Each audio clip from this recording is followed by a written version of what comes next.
Kalau kalian harus milih, mana yang lebih mending? Dipenjara seumur hidup atau dihukum mati? Coba jawab dan ceritain alasan kalian di kolom komentar. Oke, mungkin atau lebih tepatnya semoga kita nggak akan dihadapin sama pilihan kayak tadi. Karena itu tuh cuma terjadi sama kriminal, sedangkan kita selama ini hidup tenang nurut aturan yang ada. Tapi tunggu dulu, kadang-kadang peraturan juga justru suka bikin kebebasan kita terkekang. Di sekolah atau jalanan kita dipaksa nurut aturan.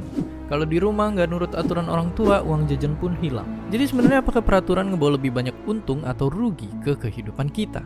Dan apa jadinya jika hidup ini nggak ada aturan? Tanpa aturan, mungkin orang bakal bebas ngatain satu sama lain tanpa takut dilaporin, anak-anak di bawah umur bisa masuk ke disco, atau koruptor bisa lolos tanpa dihukum, atau kayak di film bisa bebas bunuh orang yang kita benci.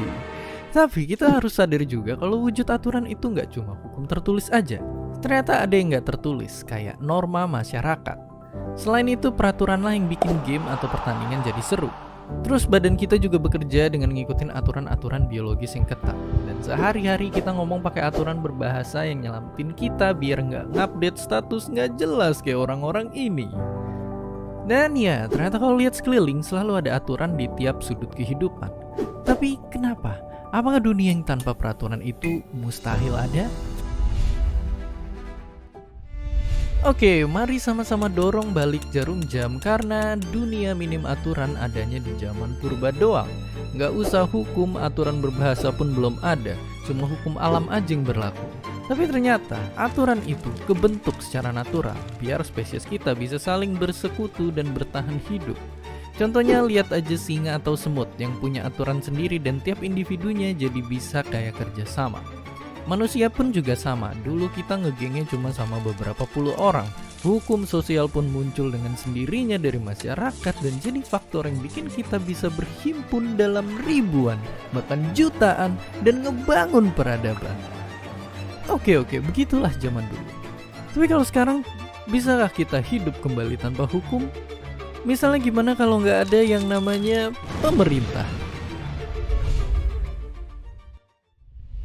Fakta mengejutkannya, ada juga negara-negara yang sempat nggak punya pemerintahan. Contohnya Belgia, Spanyol, dan Irlandia Utara yang jalan berbulan-bulan bahkan tahun tanpa ada pemerintah resminya. Dan yang lebih serem, ada Somalia yang penuh pertumpahan darah dari meletusnya perang saudara. Selama belasan tahun Somalia nggak punya pemerintahan aktif yang bisa ngelindungin rakyatnya. Jadi ya, ibarat paradoks, tanpa peraturan justru nggak ada kebebasan.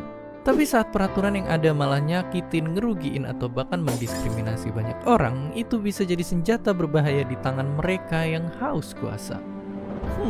Kalau gitu, jika teknologi bisa ngebantu masyarakat di masa depan jadi adil dan tertib, mungkinkah nanti kita bisa hidup bebas dan aman tanpa adanya pihak yang berwenang?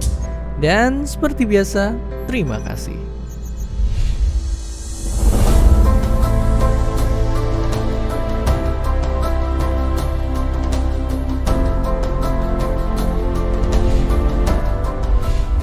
Terima kasih sudah menonton video Kok Bisa. Jangan lupa untuk komen, like, dan subscribe. Stay curious!